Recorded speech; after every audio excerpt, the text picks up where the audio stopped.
After 15 years of working as an event marketing professional, I decided that I was ready for a new chapter in my life. It was time for me to quit my job and become a solopreneur. The companies that I've had the pleasure of working with have treated me really well, given my family great benefits, and paid me generously. I sincerely appreciate the opportunities that I have been given over the years. It was just time for me to follow a new calling.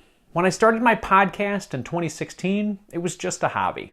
Something I did as a way to give back, learn from others, and hopefully help a few people along the way. As time passed and I learned about the incredible network in the personal finance community, I discovered some people were doing this for a living. Not only were they doing it as their sole income source, but they were also earning great money and had flexible hours as well. Fast forward a few years, I too figured out how to make a living from my hobby. Now I have an award-winning financial education platform that has landed me sponsors, content creation opportunities, and speaking gigs.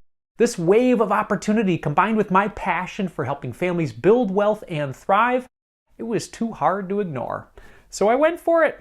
But it wasn't easy to give up a stable career with great benefits and a six-figure salary with 2 young kids at home. My wife and I had a lot of conversations, and man, did we prepare. Here are the 10 steps that we took to ensure my transition to solopreneurship was a big success. Number 1, eliminate our debt. When my wife and I got married, we both carried some debt into our relationship. I had $30,000 of student loans and she had $20,000 in a car loan. We agreed that we'd tackle the debt together by living on my income alone. At the time, it was around $70,000, and using Nicole's income to pay off our debt. This helped us to eliminate our $50,000 of debt in around 12 months. With no debt or car payments and lower overall living expenses, we allowed ourselves to be more open to opportunities like part-time work for my wife, her eventually going full-time stay-at-home mom, or in my case today, solopreneurship. Number 2, achieve coast fire. Over the last decade, we have saved for our retirement so that we can take advantage of compound interest and save on taxes. Here are the areas where we invested over the years through our workplace 401k. For the last 6 years with my employer, I maxed out my 401k. I combined that with the match that I received, which is another awesome perk, by the way. We amassed nearly $200,000 by doing this. My wife took advantage of 401ks through her workplaces over the years as well. After leaving our jobs, we rolled over our 401ks into IRAs to consolidate things and make it easier to track. We also had IRAs. In our IRAs, we have now amassed $700,000, both Roth and traditional. And if we allow this to do its compound interest growth thing and not add another dime to it, we should have around $2.2 million by age 60. This is what we like to call coast fire. We can stop contributing and still achieve our retirement goals 17 years from now. With that burden reduction, solopreneurship felt even more attainable. Number 3, pay off the mortgage early. 8 years ago, we were able to pay off our mortgage completely. We were able to do this by partnering together, keeping our expenses in check, and increasing our income. During this period of time, we averaged around $170,000 in income as a couple. So, as I said earlier, I was very grateful for the generous income I received in my career. Even though we were making great money, we lived on a lot less than we made. Our annual expenses were between $60,000 and $80,000. This helped us to realize we could live on a lot less and still be happy. Once the mortgage was gone, I felt a lot more confident, happy, and prepared to make decisions that were in the best interest of our family and our future. Over time, that home value grew from $350,000 when we bought it to now $600,000 today. The real estate market has been great to us over the years. Number 4, save 12 months of expenses. About 50% of small businesses fail after the first 5 years. One of the major reasons they fail is that they run out of money. I didn't want that to happen to me and my solopreneurship journey. We decided to save up 12 months of expenses in a high-yield savings account as a cushion, as sort of a bridge to help me get to where we are today.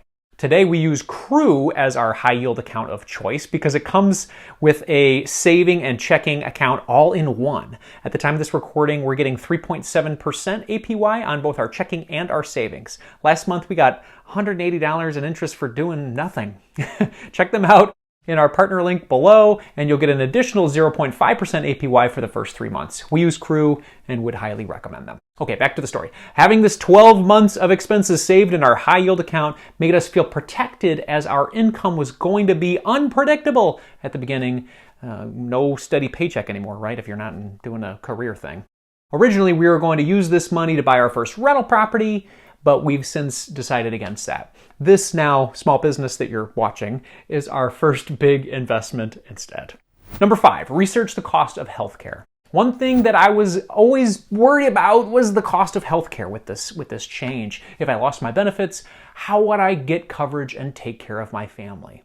Well, it helped me a lot when I started to do some research. It wasn't actually as scary as I thought. If I kept my coverage at work through Cobra, it would be around $1,700 per month. Well, that wasn't bad, but I thought I'd do some more research. I went on healthcare.gov and found a high deductible health plan that covers our family, very similar to the coverage I had at work, for around $1,200 per month. With dental thrown in, we were around $1,300 per month. And since we went with a high deductible health plan, we continued to invest in our health savings account, or HSA, and save and invest for future healthcare expenses. As that HSA account continues to grow, it gives us even more protection for unexpected health events that we've actually seen over the past couple of years, which has been helpful. Number 6, diversify our household income. I hope for the best with this solopreneur venture that I'm on, but it's good to know that I'm not alone when it comes to our household income. My wife works part-time as well as an esthetician. Both of us work around 20 to 25 hours per week. Additionally, my business has multiple sets of income. I have affiliate marketing, sponsorships, freelance content creation, brand ambassador work, coaching, and speaking opportunities that help me diversify my income. If one of them falls flat or goes away, I have the others to lean on. In my 4th full year in business, I was able to pay myself an $80,000 a year salary. As I head into year 5, I'm hoping to grow that salary even more while still maintaining my part-time work schedule. Number 7, try your business as a side hustle first. Jumping right into small business ownership would make me feel super nervous. I've learned so much over the last 8 years about managing and owning a business. Being an employee for 15 years, I've had an HR department, sales team, marketing leaders, accounts receivable, and even an accounting department. With Solopreneurship, you have to be all of those things and more. I'm glad that I gave myself some practice to realize this before taking the leap. I have gotten some virtual assistant support from Belay, which has helped me a ton. I'd highly recommend them for fractional VA services. They have taken the minutia off my plate so I can focus on growth and strategy with my business. Right now I get around 30 hours a month for support, but I've flexed up to 45 or 60 hours when things get really busy. You can check them out using our affiliate links below. I've worked with them for 3 years now, and they have helped me grow my business a lot. I have that link in the description as well. Another point that I want to make, by trying out my small business as a side hustle first, I gave myself ample time to decide even if I liked it or not. I'd hate to quit my job, start my new business, and then decide, man, I don't even like this. My side hustle time was like a test run beforehand. Try before you buy, per se. Number 8, plan out our budget. My wife and I know we can comfortably live on $84,000 per year. We know this because we craft the numbers together using our budget. It helps us stay on top of our expenses. This is super important as a solopreneur. The sheer act of writing down the numbers made us feel more comfortable with this big family decision. We had to sacrifice some extras in the first few years as we got used to our new income level, but we're really comfortable now. Number 9, grow my network. Over my 15 years in the corporate world, I've developed a solid network of folks who work in the event marketing industry. That network has helped me to get new career opportunities, grow my skills, and increase my salary from 5 figures to 6 figures. Now that I'm jumping into a new industry, which is financial education, it was important for me to grow a network there as well. So for the last 8 years, I've been making connections both in person and online. Through my interviews on my podcast with millionaire solopreneurs, personal finance experts, and financially independent families, my network has grown substantially. With a bigger network, you get more opportunities. Based on the connections I've made, I was able to receive new opportunities for writing, speaking, and content creation. And as they say, your network is more important than your net worth. Number 10, take a leap of faith.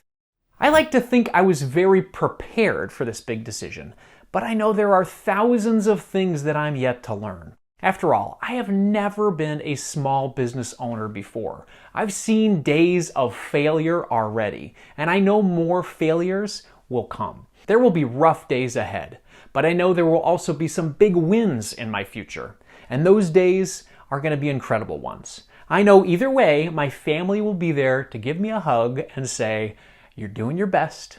Keep at it." This is an adventure, pure and simple. That's what gets me excited. It's the unknown. It's the unpredictable. So here I go, jumping into year 5. Wish me luck. I'm definitely gonna need it. If you enjoyed this video and want to give me some extra luck, please give me the YouTube triple thanks. That's hitting the like button, subscribing to the channel, and then commenting something down below. Maybe let me know if you're considering solopreneurship or what your solopreneur dreams are. Please let me know in the comments below. For more inspiration on your solopreneur journey, check out this next video right here. Carpe diem.